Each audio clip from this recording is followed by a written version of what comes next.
লালমনিরহাটে বোরো ধানের বাজার দর কম থাকায় হতাশ কৃষক। বিস্তারিত জানাতে সরাসরি যাচ্ছি সুফিয়ান আল হাসানের কাছে।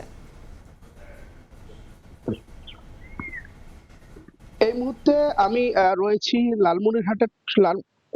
লালমনিরহাট সদরের যে পঞ্চগ্রাম ইউনিয়ন রয়েছে, সেই জায়গাটিতে আমরা যদি একটু দেখাই, এখানে কিন্তু বোরো ধান কাটায় ব্যস্ত সময় পার করছেন এখানকার যারা কৃষক রয়েছেন তারা।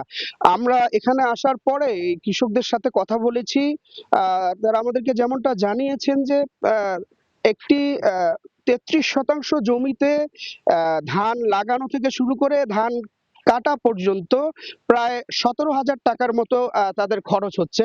কিন্তু এখন যে বাজার দর চলছে বোরো ধানের, সেই বাজার দরে তারা কিন্তু অনেক হতাশ।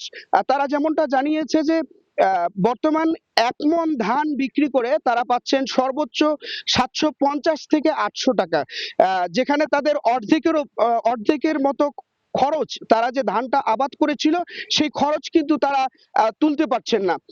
এখন আমরা এখানে যেই পঞ্চগ্রাম যেখানে রয়েছি, সেখানে কিন্তু কৃষকরা তাদের ধান কাটছেন, কিন্তু তাদের মনে সেই সুখ নেই। ধান তোলার পরে যে কৃষকরা খুশি থাকেন, সেই খুশিটা তাদের ভিতরে কাজ করছে না ধানের ন্যায্য মূল্য না পাওয়ার কারণে। তারা যেমনটা জানাচ্ছেন যে এখানে তারা ধান আবাদ করার পরে তারা ধান যখন হাটে নিয়ে যাচ্ছেন, তারা যে দামটা পাচ্ছেন সেই দামে তারা লাভবান না হলেও সেখানকার যারা পাইকার রয়েছেন তারা কিন্তু ধান গুদামজাত করে পরে বিক্রি করে তারা কিন্তু অধিক মুনাফা পাচ্ছেন।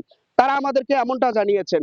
আমরা ধান গবেষণা লালমনিরহাট খামার বাড়ির সাথে কথা বলেছি। খামার বাড়ির যিনি প্রধান কর্মকর্তা রয়েছেন তিনি যেমনটা জানিয়েছেন যে এখন কিছুটা ধানের দাম কম হলেও আগামী যে দিনগুলো রয়েছে কয়েকদিনের ভিতরেই কিন্তু সরকার তার নির্ধারিত দামে যে ধান কিনবে, তখন কিন্তু এই বোরো ধানের যে দাম রয়েছে সেটি বাড়ার সম্ভাবনা রয়েছে।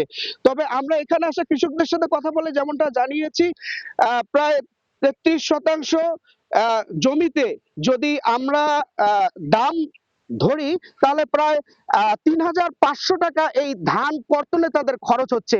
তারা কিন্তু মুনাফার মুখ দেখছেন না, তারা কিন্তু হতাশায় ভুগছেন, এমনটাই জানিয়েছেন এখানকার কৃষকরা। তো এই ছিল লালমনিরহাট থেকে সবশেষ খবরাখবর। লালমনিরহাট থেকে সরাসরি যুক্ত ছিলাম।